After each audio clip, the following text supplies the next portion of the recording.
I'm going to give you an insight on the progress that was made in France on measurement methods of PFAS in atmospheric emissions to meet the first regulation monitoring provisions.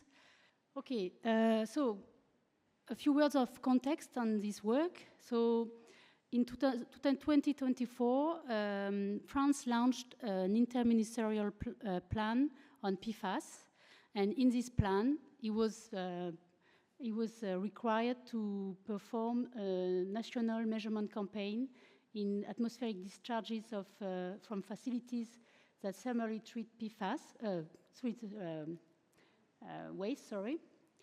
And it was also identified the need for French standards. Why do we need French standards? We needed French standards to harmonize practices and ensure reliable and comparable results.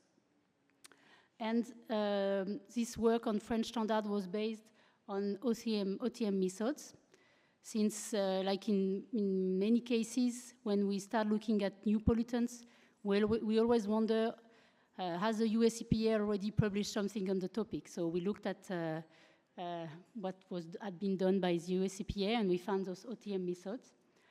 And we realized that the methods described were quite complex, so we needed French documents for the laboratories to be able to perform the measurements. We also wanted to introduce adaptations and additions aligned with the French and the European practices. For example, definition of an approach for calculations of LOQs, because this is different in France and in the US.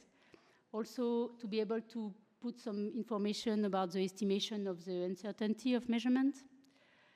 And this work was also done in order to address the need for methods for performing the national campaign, and also for in order to facilitate the accreditation of laboratories, which will be required for the monitoring of atmospheric emissions from installations, and in particularly those which are covered by the IED directive.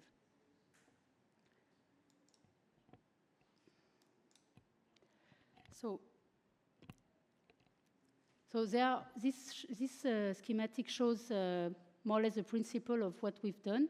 So there are different methods that have been published in the US to enable the measurement of PFAS and to take into account the diversity of the properties of those PFAS.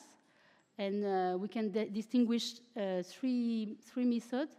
So the OTM45 for polar semi-volatile compounds, the OTM50 for non-polar volatile compounds, and the coming OTM55 method for non-polar semi-volatile compounds.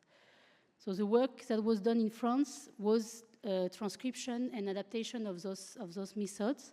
And since the OTM45 method version 0 was the most established and available method at the time when we started the work in 2024, we started working on that method. And so a first standard was published in December 2024, so it's the XPX 43126. And then this year, in 2025, we started working on the OTM50 method in order to publish another standard, which is the XPX 43128, to be published in 2026. And one of the aims also of this work will be to be able to share all this, what has been done to the CEN. And this will be possible since a new working group was launched in July 2025, Working Group 48. So the aim is also to be able to share what are the specificities of the French methods to the CEN. So now I'm going to explain more or less which are the specificity of the French methods compared to the OTM methods. So just a quick reminder of the OTM45 method. So as I said earlier, we based our work on the version 0, which was available when we started. So just the measurement principle. So the first step is sampling on filter, resins, and solutions. So from that, we retrieve 7 samples. Those 7 samples are consolidated into 4 fractions for analysis.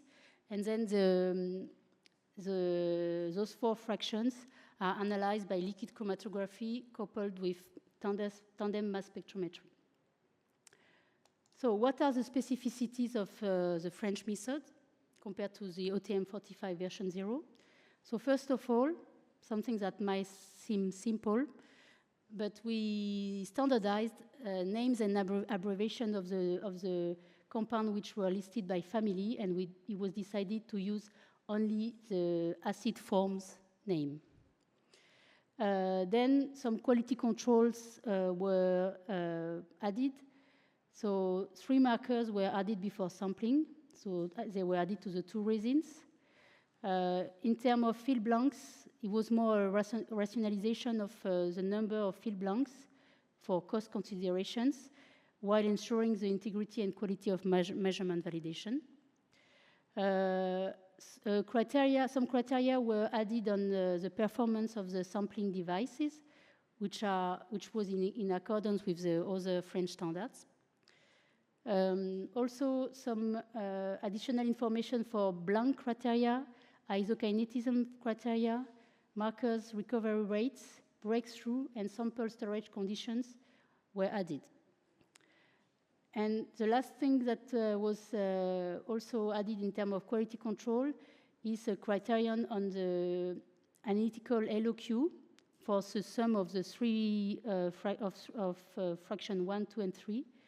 And it was also mentioned that the LOQ of analysis has to be determined according to this French standard, which is for which the methodology of calculation is the same as this SEN standard, or the TS standard. More changes in terms of measurement strategy. It was mentioned a minimum volume of